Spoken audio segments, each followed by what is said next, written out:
Hi, I'm Ed. One of my hobbies is video production and video editing. One of the problems with that is taking multiple cameras and trying to compile it all together to produce a high quality video when you have, again, multiple camera angles is a real pain in the butt. So I discovered doing everything on the fly live is much more efficient and takes a lot less time away from the family, especially when you still have to record the event anyways. So just doing it all live, just direct, is so much easier and actually produces a little bit better of a product. There's some minor slip-ups here and there, but it just makes it so much easier. And so I ended up making this portable server rack specifically for live video editing. I'm gonna go ahead and go through this and kind of showcase what this is and all the components within that. But at the same time, I am looking to downsize this and replace it with something that is actually much smaller and more convenient with the same capabilities, and that is Rodecaster Video. And the reason why is because this thing is big, bulky, heavy, and requires me to load it onto a trailer and be able to transport it to an event location to be able to utilize. But the capabilities of it are impressive. I'm using OBS, and within that, I can do just about anything I need to because I have two pan tilt zoom cameras. I can add other IP-based cameras as well, and so it's awesome. I'm gonna go ahead and go through this whole system. All right, so this is my station here. So I have a pan tilt zoom control setup right here. The reason why I picked this particular setup is because I liked the ability to go ahead and do the zoom and control directly from the stick and everything. So I could do everything one-handed. And then I have a small stream deck parked over here on the side. And so obviously there's my OBS feed up there on the top. So I have two pan tilt zoom cameras, so just for demonstration purposes right here. So these are our PTZ optics, and then what I'm doing is I have this is the DJI wireless mics, and then so I have just a standard aux cable going into the line in of one of my cameras. So I have these guys labeled as camera 1, camera 2. I 3D printed a hot shoe little piece of plastic, so that way I can go ahead and just slide this this guy up onto the top. Or I also have this guy that I can go ahead and also slide onto the top of the camera as well. So if I need a little booster directional mic, I can at least point a camera in the direction of somebody that's speaking. If I don't have a mic in that direction, I can go ahead and turn on camera 1 microphone as well. So I have that as an extra capability within the system. And all that is accessible from my small little stream deck. So obviously I have that all set up within OBS to be able to respond to that, but everything while I'm in the middle of the show is accessible right here. So I just have scene controls. So I have my camera 1, camera 2. I just reach over here and hit the button. So camera 2 and then camera 1. So it just changes my program. It just switches the scenes. I don't have my camera 3 hooked up right now. That's the small little white camera I just showed you a little bit earlier, a little bit ago. Technically it's a security camera, but it's 4K capable, and it's all IP based. It's just all these guys are accessible through RTSP. So I just statically IP set the cameras, and then there's the port, and then there's a stream. So that's for PTZ optics. And then for my camera 3, similar setup. So you have to put in a username and password, and then there's a string. So whatever format, it's going to be unique per camera, but obviously you need to go ahead and search for whatever the type that is for that specific camera. But it's really easy to go ahead and just bring in your feeds here. So then with my my stream deck, I have a more page on here. So if I need to, I can go ahead and turn on my different mic setups, and then I have my record button. So I just go ahead and push and hold that. It'll go ahead and start a record process. There we go, start recording. And then the reason why I have that set for push and hold, and so that way I don't accidentally hit it. And then there we go. And then I also have a video by, so at the end it'll go ahead and do my my little signature video of for the end of a performance or something like that. So, and then it'll dip out.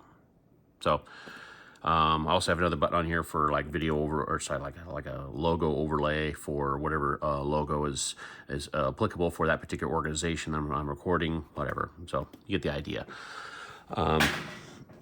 As for the camera setup and controls, so it's a little cumbersome because this is technically for a security deck, and there's a slight delay. So I'm gonna go ahead and just show you that real quick. So when I grab this is more live because everything's being watched through through OBS. It's all IP based. There's a little bit of a delay as it's processing this. It's a little bit of a buffer.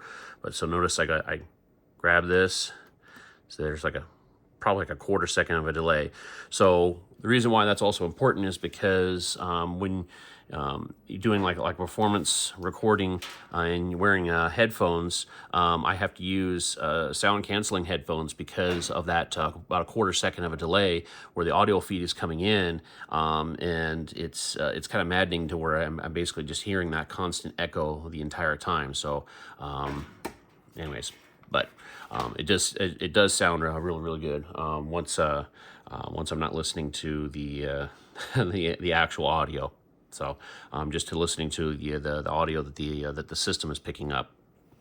But these little DJI mics seem to work pretty well, just bringing it into the system. And then one of the things I also do is I have a backup audio stream that I usually will do. Let me see if I can find that. Let me find my other mic. Okay, so for my backup mic, I'm using a Zoom H2N. And so what I usually do is, let me pop this battery compartment off here.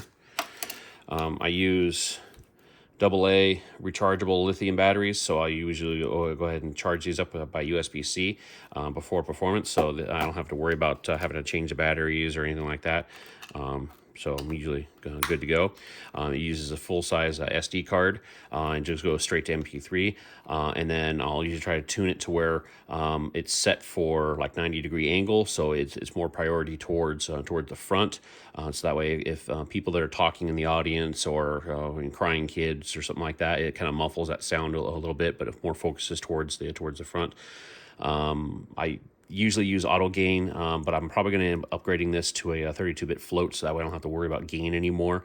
One of the problems I run into is whenever there's percussion, for example, I go from a quiet spot and all of a sudden I get a big boom of a drum, the auto gain will drop it down, and then it'll come back up again. And so you kind of notice all the audio levels just does this over the course of the clip. So it's a little annoying for somebody that's real specific about how the audio sounds. It still sounds really good, but there's still room for improvement there. So the other thing is if I turn the auto gain off and I go the other direction, then I have to do more post-process editing, and then I worry about clipping. It's always a stress point, so I just want to get rid of that particular point. But this still works really well, especially for normal orchestra performances when there's no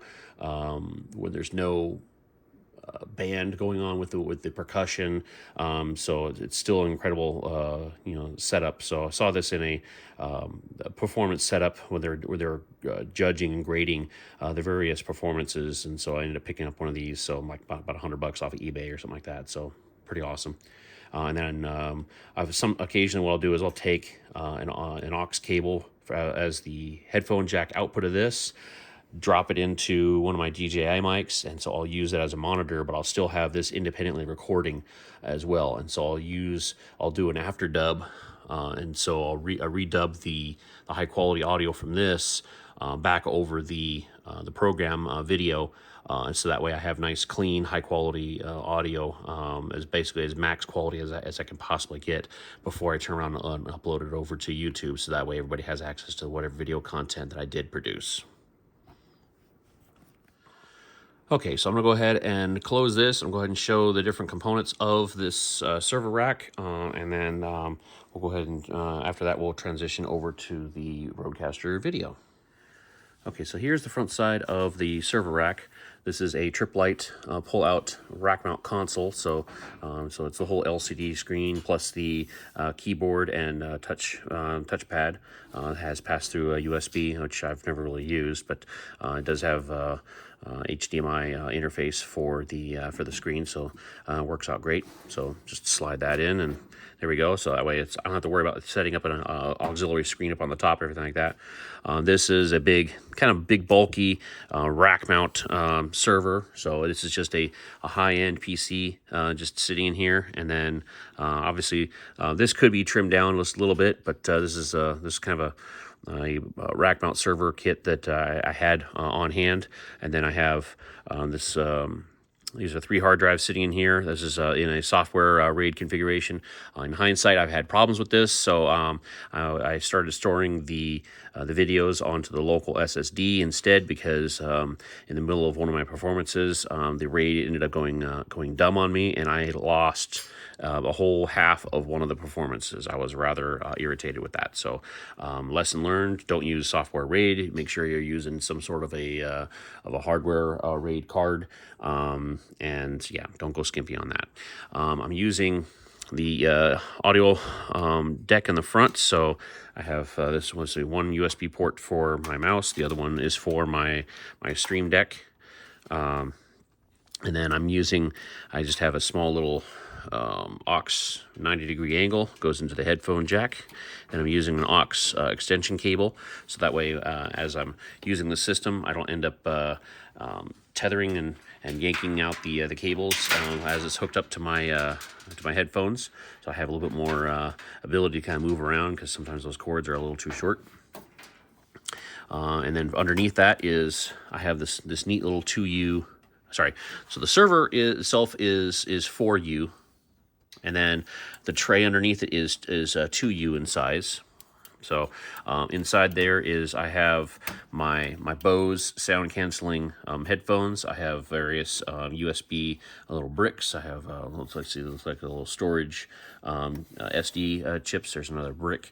There's a microphone. I also have a remote for the PTZ cameras.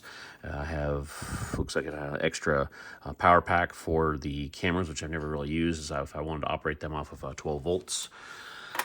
And then the other thing that I put in here was a small Unify little switch. So this guy provides for 4 ports PoE, and so the whole thing is powered by 12 volts. So the idea there was I wanted to try to keep everything low powered on that front, so that way if I wanted to run it off of a 12 volt battery, I could. But the PTZ cameras run off of the switch.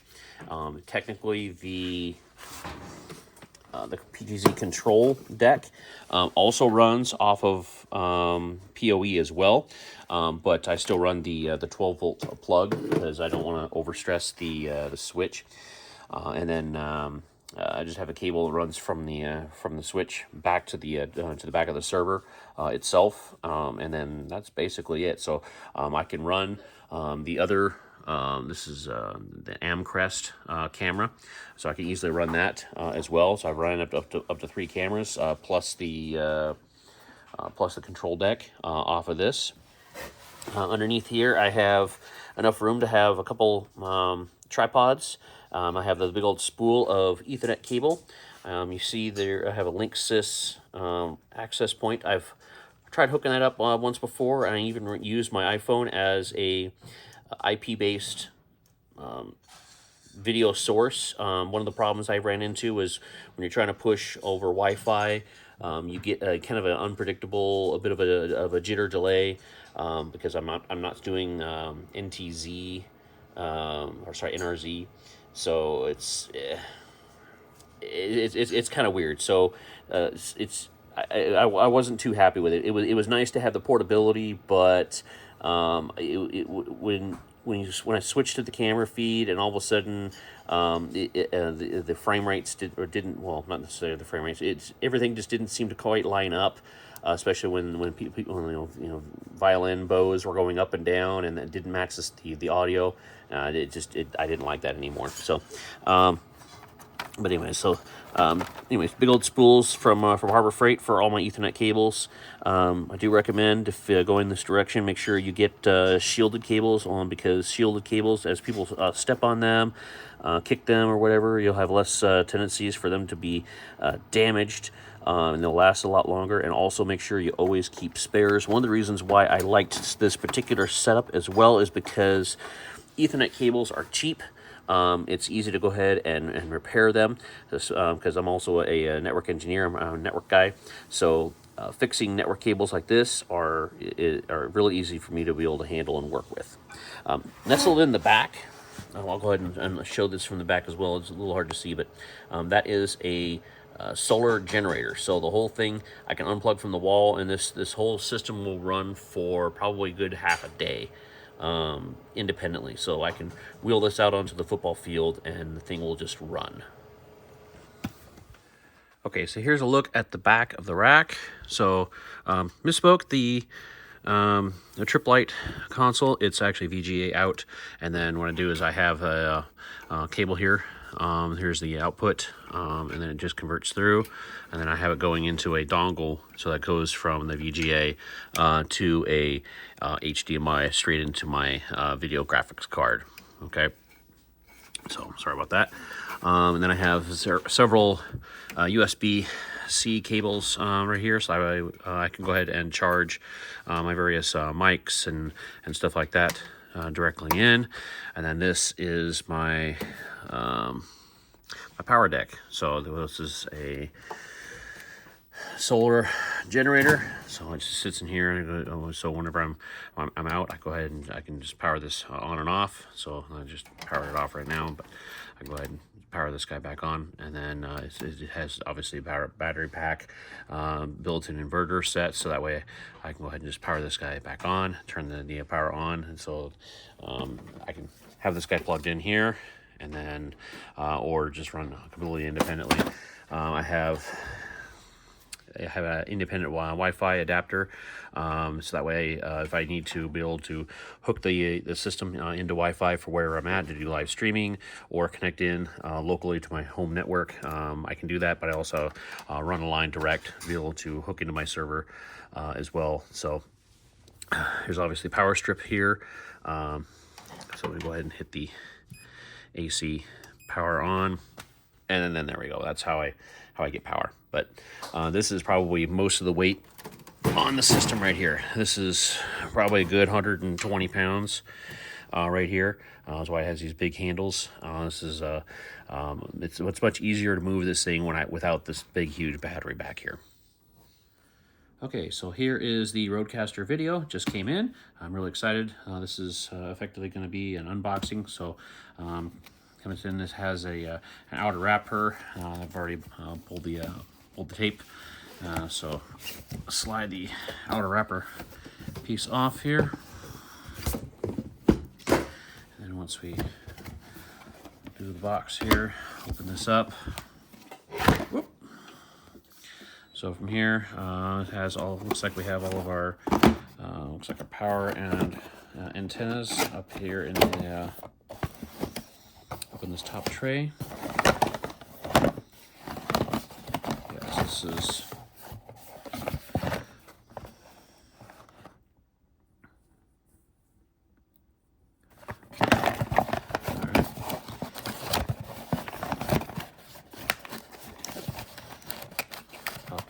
right here. Here's the Wi-Fi antennas. Oop. Cool. It's just a standard antennas here. All right. Check those out. Set those aside.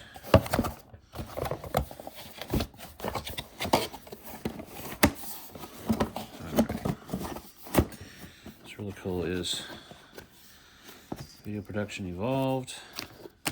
Lift,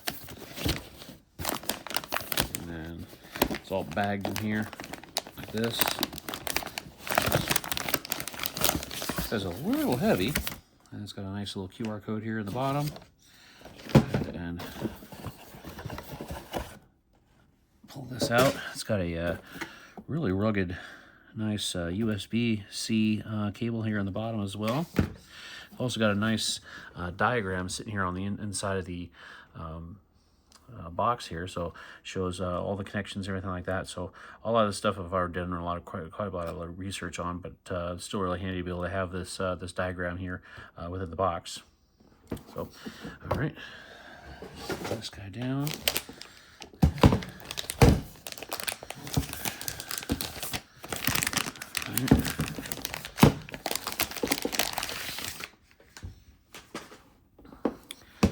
This is a little bit bigger than I thought it was going to be. This is quite nice. Nice tactile feel for the buttons and for the knobs. Kind of heavy, kind of nice. Nice metal feel on the bottom. I like the little mounts for the base. This looks like very similar to your standard mounts on the back of an LCD screen. It's got the nice little rubber bottom, so that way it won't slide around. It's kind of cool. All right. Well, looking forward to go ahead and getting this plugged into power and get this thing started, hooked up to some camera feeds. All right. Something, just some small little touches here. These little rubber boots.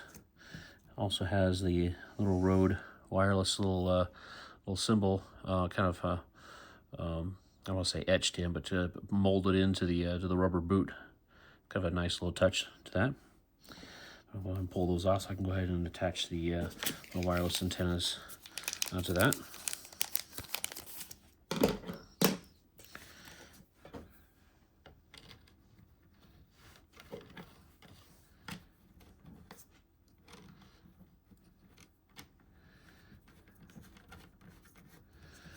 Looks like we also have a one of those little laptop locking little hooks right here.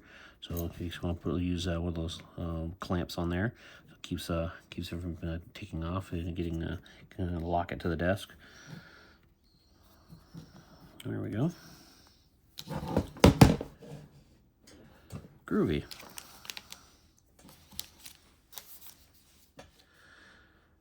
Okay, so as part of my little portable setup here, I have a power brick, and that will measure the output as soon as I go ahead and get this all set up. So right now, without the power button pushed, it does draw 0.7 watts according to this power brick here.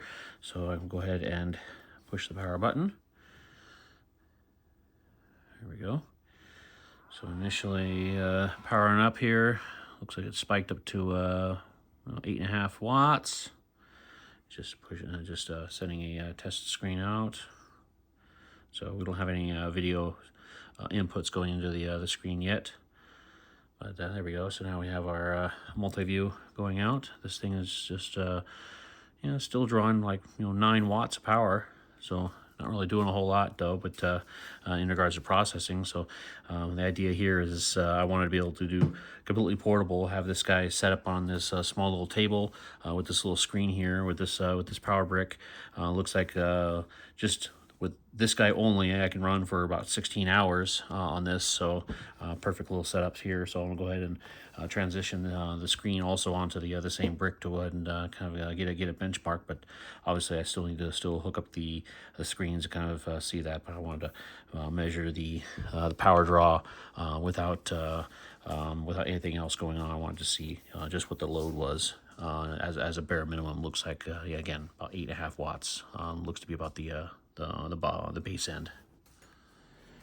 Okay, so I've been playing around with this for about a day and a half now. Got my PTZ cameras set up, plugged in through my HDMI cables. So I at least have them ability to go ahead and switch back and forth. One of the things I did also discover is I have this Microsoft little webcam plugged it in. This is a full-size a USB-A. I had a little adapter that plugs it into the USB-C port. So this is going into port number 6, and it recognized it. So it's kind of cool. So, yay! So I can go ahead and switch back and forth, and then as soon as because I'm in studio mode, what this allows me to do is go ahead and obviously hit the button here, and then hit auto, and then that turns into my program, right? and then I can obviously switch back and forth, and that becomes my different feeds. So this works out pretty well. I really like the ability to go ahead and do that with the programs, to kind of be able to kind of preview and see what everything is going to look like and everything. So I can also preload some of the other video clips. Again, I am not using a laptop, which is really great because I don't really want to have to use a laptop. I want to be able to go ahead and go to a location, especially when I'm trying to do like a concert video for like say high school or something like that, like orchestras or any other orchestra events that are they're in the area, and want to just record and stream. So now I can just go ahead and take care of that. So now one of the other things I just preloaded something, so if I want to do like an audio check and make sure that everything's going to work from there, I can just go ahead and start at least have some sort of a source, so I can make sure my headphones are going to work ahead of time. And then I also have my my outro clip set up there, and then I also have my fade to black. One of the things I did you know, just have to kind of play with and trying to figure out is the that I don't really like is the overlays. So I just have to remember to turn off the overlay. So if I have the overlay as an icon, it doesn't fade when you do that. I don't know why they bother making it to where you can fade the overlays, but okay, whatever.